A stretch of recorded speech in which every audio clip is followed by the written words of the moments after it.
Viva, eu sou a Sofia Morgado e hoje gostaria de lhe propor uma reflexão sobre, vamos ver que tema, atendendo ao pedido de Gersilene Gonçalves, do livro Psicanálise.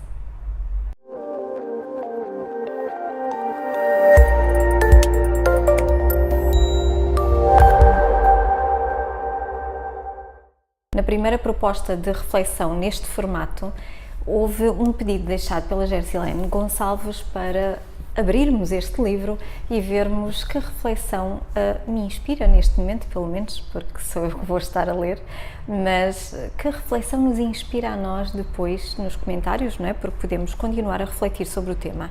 Então, como este livro é denso, mas ao mesmo tempo a linguagem não é tão simples assim, não serve todos os tipos de ouvidos, digamos. Então eu vou adequar, eu não vou falar sobre psicanálise, eu vou falar sobre o tema que retirar daqui, aquilo que me suscitar como reflexão neste momento. Eu abri o livro antes do dia da gravação para poder ver quais seriam os temas mais fáceis, porque aqui com certeza me demoraria mais para escolher, porque não é só abrir e ler. Este livro é um livro diferente e, como é mais técnico, depois acabaria por trazer aqui, com certeza, temas ou jargões técnicos que não serviriam o público deste canal. Então, o meu objetivo é trazer aqui a linguagem mais simples possível para que possa levar para o seu dia-a-dia alguma coisa daqui, desta reflexão. Então, eu escolhi aqui algumas partes deste livro e vou pegar numa delas. Os autores deste livro, que são Alain de Mijola e Sophie de Mijola Mellor, não sei como se diz exatamente, dizem-nos o seguinte no capítulo sobre neuroses, psicoses e perversões. Sobre os sintomas. São inúmeros os objetos fobogénicos. Como nota Freud com humor, o eminente psicólogo americano Stanley Hall deu-se um dia ao trabalho de nos apresentar toda uma série dessas fobias com pomposos nomes gregos. Parece a enumeração das 10 pragas do Egito, com a diferença de que as fobias são muito mais numerosas. Vejam o que pode tornar-se objeto ou conteúdo de uma fobia: escuridão, ar livre, espaços abertos, gatos, aranhas, lagartas, serpentes, ratos, tempestades, objetos pontiagudos, sangue, espaços fechados, multidões, solidão, atravessar pontes, viagens por mar ou de comboio, etc. Algumas lembram certos perigos, por mais improváveis que sejam ou, sobretudo, a priori, uma certa repugnância. Outras apresentam certos laços com o conflito inconsciente, como a fobia das facas ou das tesouras. Para a maior parte, a relação é mais dissimulada entre a situação temida e o conflito pulsional em curso, inclusive quando a angústia está ligada às pulsões destrutivas. Os caminhos escolhidos pelo deslocamento dependem em parte das tendências que foram recalcadas. Por isso, o significado das fobias não pode ser compreendido sem se conhecer a história e os fantasmas do sujeito, e como todos os sintomas é frequentemente sobredeterminado. Assim, os estados fóbicos podem surgir não só como neurose específica, mas nas estruturas mais variadas com graus diversos de complexidade e gravidade. De uma forma geral, as fobias atestam um trabalho de elaboração que tem um valor organizativo do espaço psíquico que torna possível a constituição de uma fronteira dentro-fora que vem suprir os fracassos do recalcamento e evitar a inibição e a angústia traumática. Deste ponto de vista, há toda uma gradação segundo o nível de elaboração e de simbolismo e correlativamente segundo a natureza da angústia: castração, separação, perseguição, desmoronamento, despersonalização, aniquilamento. A complexidade do significado da problemática fóbica estará particularmente ilustrada na agorafobia, em especial através do papel do objeto contrafóbico, isto é, da pessoa que tem de acompanhar o paciente para evitar a angústia. Este, como mostrou Deutsch, representa certamente o pai, num modo regressivo, como uma criança cuja ansiedade é apaziguada quando a mãe permanece a seu lado, na qualidade daquele que preserva o agorafóbico de todas as tentações sexuais inconscientes suscetíveis de surgirem na rua, mas também o pai inconscientemente detestado, cuja presença a seu lado constitui a prova de que não o matou. Esta dimensão agressiva, quando prevalece a problemática pré-genital, estará evidentemente mais em primeiro plano, como nas fobias de impulsão. Sintomas e fobias. Muito há a dizer sobre ambos os temas. Vou dizer aquilo que me suscita em primeiro lugar. Quanto aos sintomas, eles são a linguagem do nosso corpo, uma linguagem a um nível muito mais inconsciente e que nos dizem algo, não é? É uma linguagem, está ali para comunicar alguma coisa, então é importante dar-lhes atenção. Por outro lado, as fobias, e no fundo vamos estar a falar do mesmo, não é?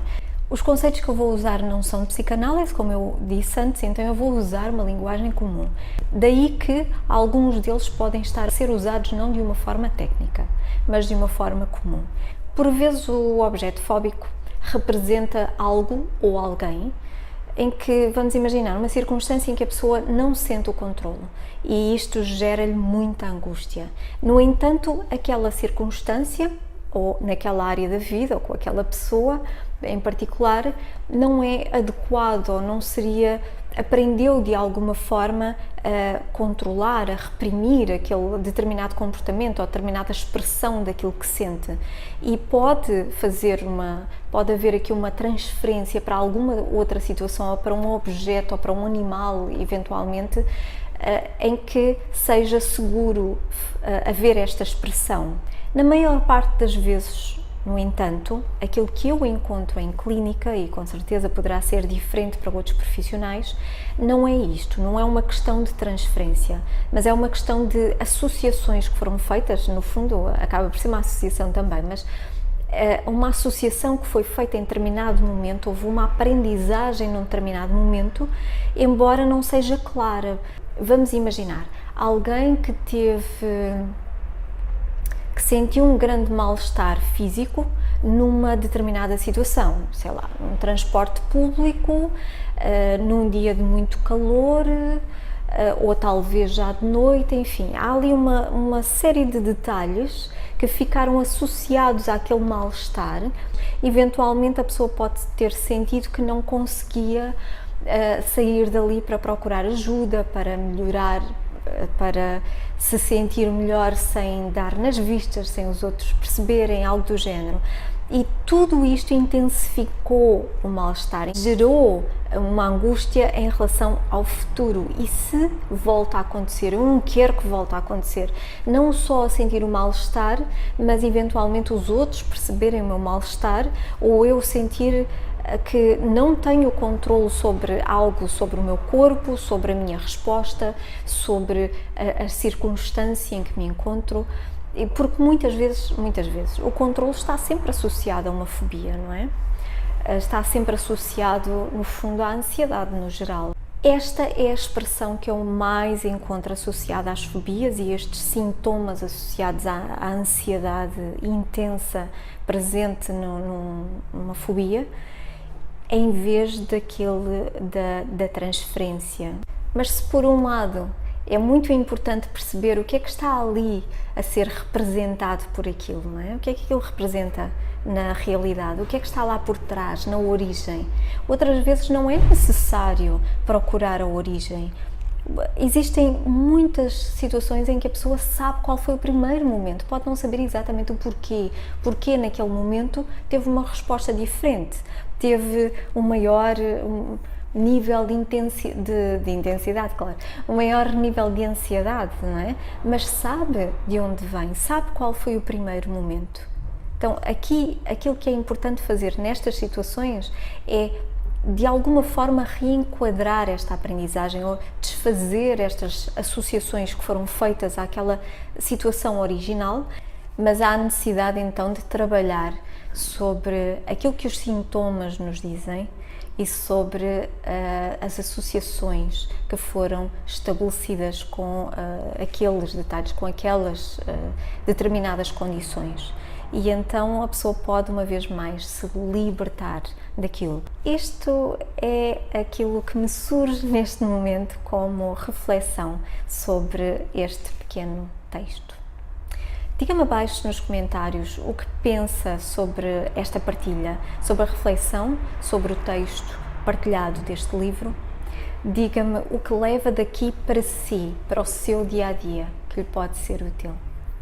Entretanto, vou-lhe mostrar aqui os livros para saber se existe mais algum pedido para abrir algum destes outros livros.